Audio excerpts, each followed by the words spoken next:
So let's do 11.6 number 26 before Jacob heard someone about Pokemon cards. Okay, we're wondering how much more intense is an earthquake measuring 8.6 than an 8.3? Well, if you're in a tent, it's not that big of a deal. Intense. So in powers of 10, how about this? Is this more or less than 10 times more powerful? Less. Less. Less? How do you know less? It's not a full You're not going number. from. Yeah, 8 it's to not 9. a full point increase, right? So, Increase of 30%. yeah, that seems like the right thing, right? It's an increase of 3/10. Yeah. But not quite. You guys see that? Like the difference between these is, 10. I don't know, maybe the Richter difference, right?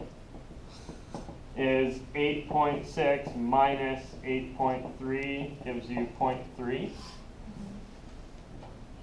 What do you do with this to figure? What's the point of it? Does this kind of make sense? No? That depends on like where. How about this? If I had a difference of 1, right? If the R difference was equal to 1 maybe, what would that correspond to? 10th power. That would correspond to 10 times, right?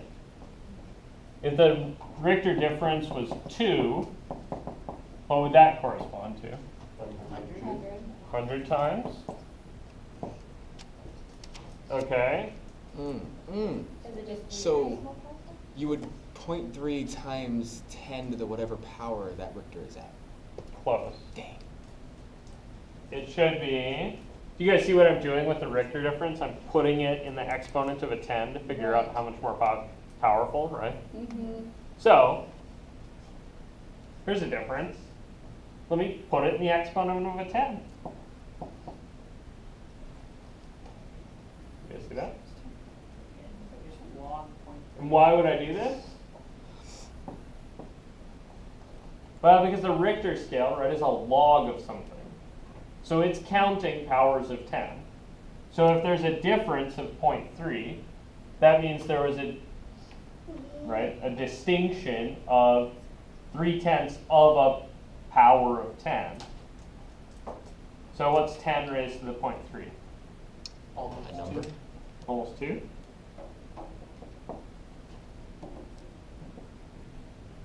So if it's almost 2, what's the answer here?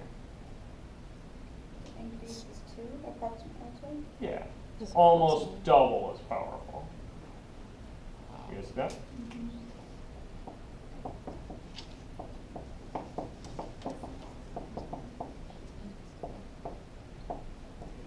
It's crazy how fast that grows. Like the difference between a whole 1 and 2 is tiny compared to if you're 8.6 and You guys see this? Yeah. Yeah, so remember, these are counting amplitudes, right? We're already at big amplitudes, right? These are already destructive quakes. But these are multiplicative, right? So we're talking about how much power is there between these. That's the same difference there would be between any two earthquakes that differ by a 0.3. Right, so the difference between a 4.3 and a 4.6 would be twice as much power. You guys see that? What if it was 8.6 and like 10.3? Okay, so we had 10.3 versus 8.6. Yeah. Okay. What's the difference on the Richter scale between these? 2.3. Yeah, this is a, no, So it would be 10 to the 2.3. 1.7. Oh yeah. Right, so the difference here is 1.7. You guys see that? It's more than an increase of 1, right? Because an increase of 1 from 8.6 would be 9.6. But it's less than a difference of 2 because an increase of 2 from 8.6 would give me 10.6. 10.6. So what am I expecting this number to correspond to? Be a little bit less than 100 times. Yeah, it should be something between 10 and 100 times as powerful, right? So looking for 10 to the 1.7. What am I getting? 50. 50 times power. 50? Yeah. You guys see that? This actually corresponds nicely, right? Because I should have to double this number to go to 2, right? Because that's a difference of 0.3. Yeah. So that'd get me to my 100 times. So this would be 50 times more powerful at a Richter difference of 1.7. Okay. You guys see that? Cool? Math is neat. Yeah. Earthquakes are also Yeah, when you combine them. Math breaks. Yeah, that is sort of, logs are good for something. And the thing I really want you guys to take from this is that a difference of 1 on the Richter scale is a lot of difference in power, right? Here we've got a difference of 1.7, right? And that's 50 times as powerful.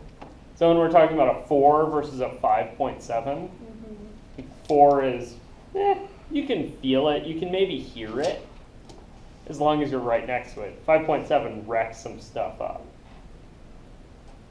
Cool? There's also different types of earthquakes, right? Yeah, of like course. They don't just shift, they can Yeah. also And split apart completely. the Richter scale, I've given you guys a little bit of a simplistic approach. There's what's called a modified Richter scale, which takes into account some other stuff like how deep it is and what kind of rock it's in. And stuff.